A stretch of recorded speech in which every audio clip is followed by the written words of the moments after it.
the Golden Mask, the most recognized face in all of ancient history. For a century since Howard Carter first peered into that sealed chamber and uttered those two words, the world believed it understood Tutankhamun, the tragic boy king, the forgotten pharaoh, the accidental icon. It did not. The debates about who he really was, where his bloodline came from, and why his family looked the way they did were never resolved by the archaeology. They were shelved. Then DNA arrived. What it found inside the mummies of the 18th dynasty did not confirm the story everyone had agreed on. It dismantled it. The biology of Tutankhamun's family pointed somewhere nobody expected, connected people nobody had linked, and raised questions the artifacts alone could never have answered. The boy king history forgot has turned out to be far stranger and far more significant than the Golden Mask ever suggested. Tutankhamun did not become famous because of what he accomplished. He became famous because of what survived. 9 years on the throne, dead at 19, his name erased from every monument his successors could reach. By any conventional measure of pharaonic achievement, he was a minor figure. What elevated him was the sealed chamber, the undisturbed treasure, and the Golden Mask. What the mask concealed was considerably more interesting than what it displayed. To understand what the DNA eventually revealed, you have to first understand the family it came from. The 18th dynasty was not a typical royal lineage. It was something closer to a closed genetic system, a bloodline that had been folding back on itself for generations by deliberate design. The Egyptians called it maintaining the divine bloodline. Biology would eventually offer a different description. Tutankhamun's grandfather was Amenhotep III, one of the most powerful pharaohs Egypt ever produced. His grandmother was Queen Tiye, a woman of extraordinary influence whose mummified remains survived intact and whose face prompted debate among Egyptologists for decades. Tiye's parents were Yuya and Thuya, a nobleman and his wife whose tomb was discovered in 1905 and whose preservation was remarkable enough to stop the archaeologists who opened it in something close to shock. Yuya's hair was blonde, almost yellow. His features were sharply defined, his nose prominent and straight. His wife Thuya was similarly well preserved. They did not look like what a century of popular imagery had suggested ancient Egyptians should look like. Nobody could agree on what that meant. The argument went on for decades and produced considerably more heat than understanding. Their grandson Akhenaten inherited the throne from Amenhotep III and proceeded to do something no pharaoh before or after him attempted. He abolished the traditional Egyptian religious system, replaced it with monotheistic worship of the sun disk Aten, built an entirely new capital city in the desert, changed his own name, and dragged the most powerful civilization on earth through a religious revolution that would take generations to undo. He had at least 6 daughters with his great royal wife Nefertiti. He also had at least 1 child with another woman. That child was Tutankhamun. The identity of Tutankhamun's mother was one of the most contended questions in Egyptology for most of the 20th century. The candidates were argued over, dismissed, reasserted, and argued over again. The mummies had been found. The historical records were incomplete. Without biology, the question had no clean answer. What was not in dispute was the physical reality of Tutankhamun himself. When his mummy was examined, it told a story the Golden Mask had been carefully designed to obscure. He had a clubfoot on his left leg.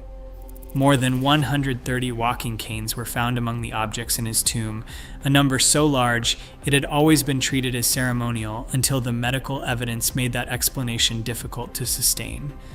His bones showed evidence of multiple diseases. His body carried the physical signatures of a constitution that had been compromised before he was old enough to rule anything. The inbreeding pattern within the 18th dynasty was not incidental. It was policy. Pharaohs married their sisters. They married their half-sisters. They married their daughters while, in some cases, the divine bloodline was considered too sacred to dilute with outside ancestry. The ideology was coherent. The biological consequences were not. Each generation that married within the immediate family narrowed the genetic variation available to the next. The physical vulnerabilities accumulated. By the time Tutankhamun was born, the royal lineage had been engineering its own fragility for long enough that the damage was written into his skeleton. He came to the throne at 10. He died at 19. His two daughters were both stillborn. The dynasty that had dominated Egypt for a century and a half ended with him, collapsing not from military defeat or political overthrow, but from something quieter and more fundamental. The bloodline simply ran out. What nobody had yet established was where that bloodline had originally come from. The mummies raised the question. The artifacts could not answer it. That required something the 18th dynasty's embalmers had preserved without knowing it. It required the DNA. The mummies did not need DNA to generate controversy. They generated it perfectly well on their own for the better part of a century. The physical evidence had always been difficult to ignore. Yuya's blonde hair, the sharp, prominent features of the royal line, the facial reconstructions of Tutankhamun himself, produced from CT scan data in the early 2000s, which showed a young man whose appearance prompted the same uncomfortable silence that the original mummies had produced in the archaeologists who first unwrapped them. The silence was not scientific, it was political, and it lasted a long time. The debate about the ethnic and geographic origins of the 18th dynasty ruling class was never a quiet academic disagreement. It was loud, it was recurring, and it was almost entirely conducted on the basis of what people could see and what they wanted to see, which are not the same thing. One side pointed to the visual evidence of the mummies and the art. The other pointed to Egypt's geography and insisted the conclusions being drawn were shaped by something other than scholarship. Both sides were partly right, and neither side had access to the one form of evidence that could have settled the argument. The biology was not checked.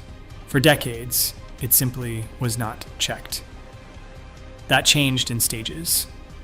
The first significant shift came not from the royal mummies directly, but from a broader study of ancient Egyptian remains that reframed the entire question.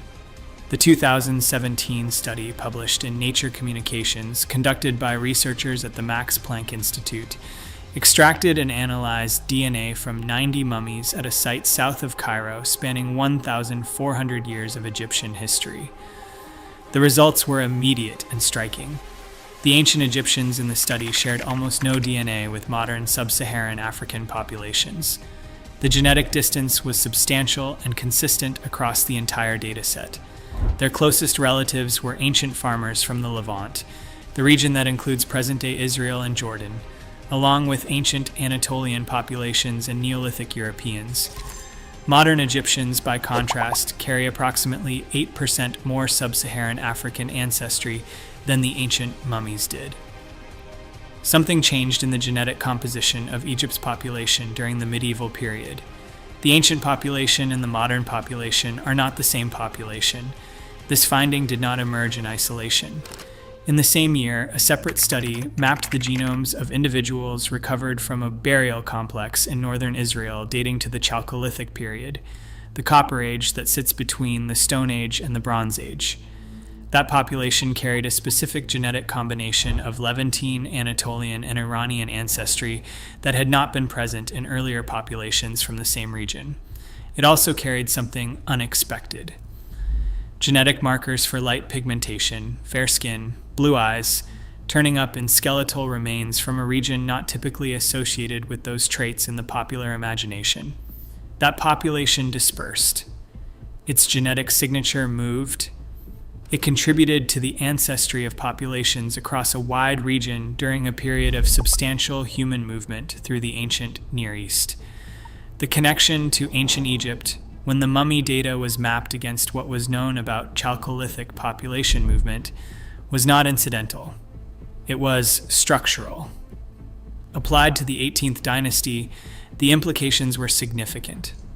If the general Egyptian population of the New Kingdom period carried Levantine and Anatolian ancestry as the primary genetic substrate, then the royal family that ruled that population almost certainly carried the same ancestral foundation, concentrated and reinforced by generations of marriage within a closed genetic circle. The features that had generated a century of argument were not anomalies.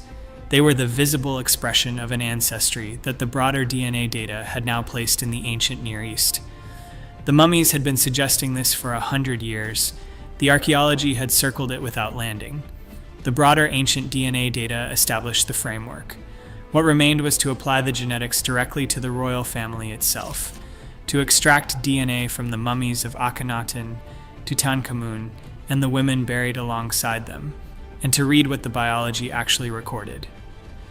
When that work was finally done, the answers it produced were not what the debate had prepared anyone to expect. They were more specific, more consequential, and in several important respects, considerably more unsettling.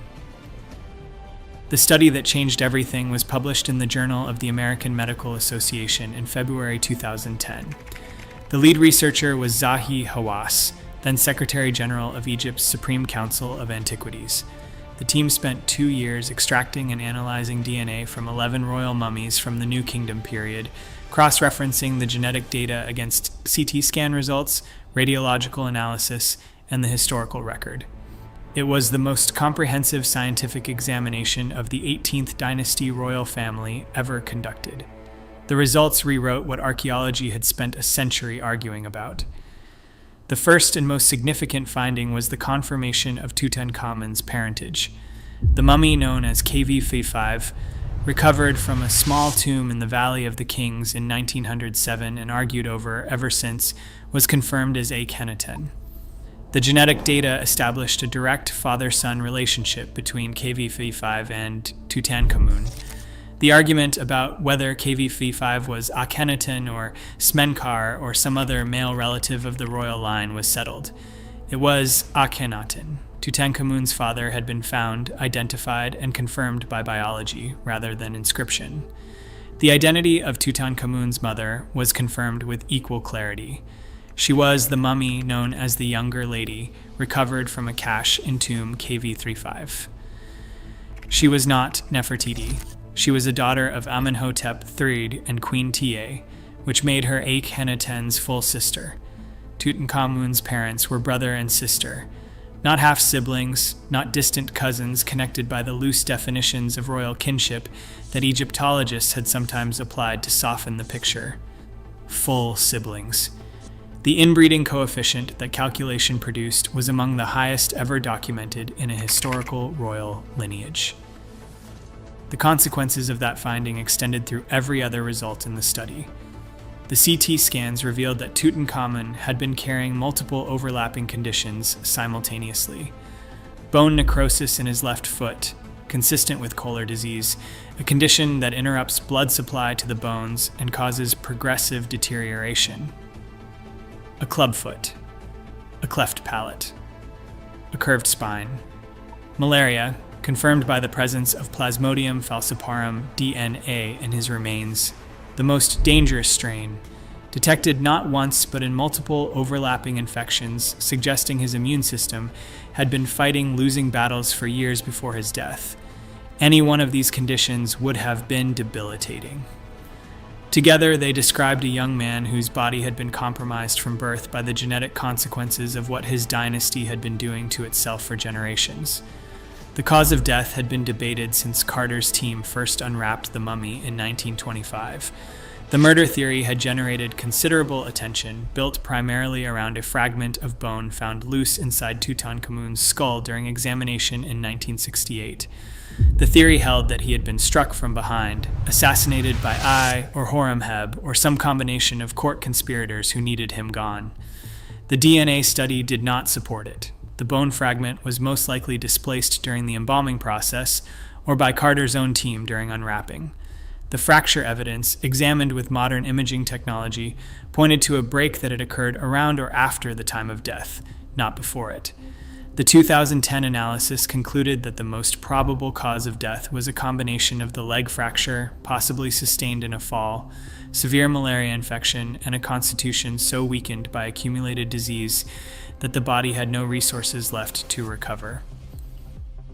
Nefertiti remained more elusive. The DNA study confirmed her as the mother of the 6 daughters of Akhenaten documented in the historical record. It did not place her among the mummies examined.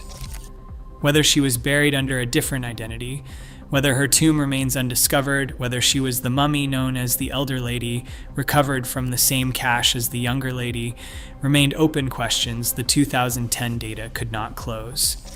What the data did close was the central question the archaeology had never been able to answer cleanly. Tutankhamun's family had been identified, his parents named, his diseases catalogued, his death explained. The golden mask had always presented a face of serene, ageless perfection. The DNA presented something different. A young man who had been ill his entire life, born into a genetic crisis his dynasty had been building for 100 years, and who died before he was old enough to reverse it. The 18th dynasty did not collapse suddenly. It exhausted itself. The DNA made that visible in a way the historical record had always implied but never quite proved. The inbreeding coefficient calculated for Tutankhamun from the 2010 genetic data was not a marginal figure at the edge of statistical concern. It was severe. His parents were full siblings. That single fact carried consequences that cascaded through every other finding in the study. When 2 closely related individuals produce a child, the probability that the child inherits 2 identical copies of any given gene, including damaged or recessive variants, increases dramatically. The closer the parents, the higher the probability. Brother and sister produced a coefficient that placed Tutankhamun among the most genetically compromised individuals ever documented in a historical royal lineage. His body was the biological ledger of everything his dynasty had invested in bloodline purity. The tomb reflected this in ways that had always been visible but never properly understood. 130 walking canes. The number had been noted, catalogued, and largely explained away as ceremonial. Pharaohs carried crooks and flails as symbols of royal authority. Walking sticks were part of the visual vocabulary of Egyptian kingship. That explanation was always available, and it was always incomplete. The CT scan data and the genetic findings together made it impossible to sustain. Tutankhamun needed those canes. The bone disease in his left foot, the club foot, the deteriorating skeletal structure that the imaging revealed, described a young man for whom walking without support was genuinely difficult. Among 5,000 objects placed in that tomb, 130 of them were designed to help him stand upright. That is not ceremony. That is a medical history written in wood and ivory. The same logic applied to the medications. Honey and various botanical compounds were found among the tomb contents, consistent with treatments for the conditions the DNA and imaging had identified. The tomb was not simply a treasury of royal wealth prepared for the afterlife. It was also, read correctly, a record of a young man's chronic ill health across a short life. The 2 stillborn daughters completed the picture. Enkisenamun was Tutankhamun's half-sister, another product of Akhenaten's closed dynastic circle. Her pregnancies failed twice. The fetal remains, discovered in small nested coffins within the tomb, were examined by CT scan and showed skeletal abnormalities consistent with the genetic pressures that the broader family data had established. The dynasty's obsession with bloodline purity had reached the point where it could no longer produce viable heirs. The next generation did not survive to be born. Tutankhamun died at 19. What followed was a sequence that the DNA findings reframed entirely. Enkisenamun, the last surviving member of Akhenaten's immediate family, found herself without a successor and without options sanctioned by Egyptian royal tradition. Her letter to the Hittite king Suppiluliuma I was extraordinary by any measure, a reigning Egyptian queen offering the throne to a foreign prince rather than submit to marriage with an Egyptian commoner. The desperation in that letter was not simply personal, it was dynastic. She knew what the bloodline had become. There were no relatives left who could continue it. Prince Zenanza died en route to Egypt. The circumstances remain unclear. Enkisenamun married Ai, her granduncle, a man who had served 3 pharaohs and understood exactly what seizing this moment required. She disappears from the historical record immediately afterward. I reigned for 4 years. Then Horemheb took the throne and began the systematic erasure that would bury Tutankhamun's name for 3,000 years. The erasure was thorough, names chiseled from monuments, building projects claimed, temples usurped. The ideological logic was straightforward. In Egyptian belief, to erase a name was to extinguish the spirit. Horemheb was not simply rewriting history. He was, by the terms of his own religion, committing a second death. What he could not erase was the biology. The sealed tomb preserved it. The DNA waited. The dynasty that had engineered its own extinction across 5 generations left its most detailed record not in the monuments it built or the names it carved, but in the damaged, disease-ridden bones of a 19-year-old boy buried in a tomb that was never meant for him. The story of Tutankhamun's DNA does not end with Tutankhamun. That is the part that changes the scale of what the findings actually mean. The instinct when confronted with genetic data from a specific historical figure is to treat it as a specific story, file it under Egypt, update the relevant chapter, and move forward with a slightly revised version of what everyone already thought they knew. That instinct is wrong, because the pattern the 18th dynasty data belongs to is not regional, it is global, and it is appearing on every continent where ancient DNA can reach far enough back into the record. Start with Egypt itself. The 2017 Nature Communications study established that the ancient Egyptian population at Abu Sir el-Melek carried ancestry that connected them primarily to ancient Levantine farmers, to Anatolian Neolithic populations, and to the broader genetic heritage of the ancient Near East. Their closest living relatives were not modern Egyptians. Modern Egyptians carry approximately 8% more sub-Saharan African ancestry than the ancient mummies did, a shift that occurred during the medieval period, well after the dynasties the mummies represented. The ancient population and the modern population are genetically distinct.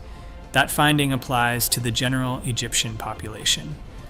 Applied to the 18th dynasty royal family, it carries additional weight. The ruling class of the New Kingdom was drawing from the same ancestral substrate as the broader population, then concentrating and compressing it through generations of internal marriage until the genetic range available to each new generation was a fraction of what it had been at the dynasty's founding. The Chalcolithic population documented at the burial complex in northern Israel adds another layer. That specific genetic combination of Levantine, Anatolian, and Iranian ancestry, the population that carried unexpected markers for light pigmentation in a geographic context that surprised the researchers who found them, dispersed across the ancient Near East during a period of substantial human movement. It contributed to the ancestral foundation that the broader Egyptian mummy data later documented. The features that generated a century of uncomfortable debate about the 18th dynasty were not anomalies introduced by some unexplained external contact. They were the visible expression of an ancient ancestral substrate that the DNA has now traced back through the Chalcolithic and into the deeper layers of Near Eastern population history. But Egypt is not an isolated case. That is the point the broader ancient DNA revolution keeps returning to. In 2016, geneticist Bastian Lamas sequenced mitochondrial genomes from 92 pre-Columbian mummies and skeletons collected across South America and Mexico, remains ranging from 500 to 8,600 years old. His team identified 84 distinct maternal lineages representing the full genetic diversity of the ancient Americas before European contact. Not one of those lineages exists in any living person today. 84 separate lines, all extinct. The diversity that had accumulated over tens of thousands of years was not reduced by European contact. It was erased. Then in 2025 came the first ancient genomes recovered from Colombia. 21 individuals from the Bogotá Altiplano. 7 of the oldest belonged to a population documented nowhere else. Their DNA matched no known ancient group in the Americas and no modern population anywhere on Earth. By 2,000 years ago, they had vanished entirely, replaced by a genetically distinct group. A complete population exchange, leaving no descendants. North Africa told the same story at a different scale.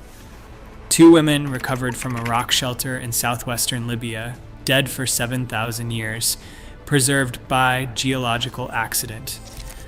Their full genomic analysis, published in 2025, showed no sub-Saharan African ancestry whatsoever. Instead, they belonged to a lineage documented nowhere else, a ghost population isolated in North Africa for 50,000 years, culturally engaged with the world around them and genetically sealed off from it simultaneously. 3 continents, different timescales, different causes, the same result. Populations alive for millennia, coherent and culturally distinct, gone without leaving a genetic trace in the people who came after them.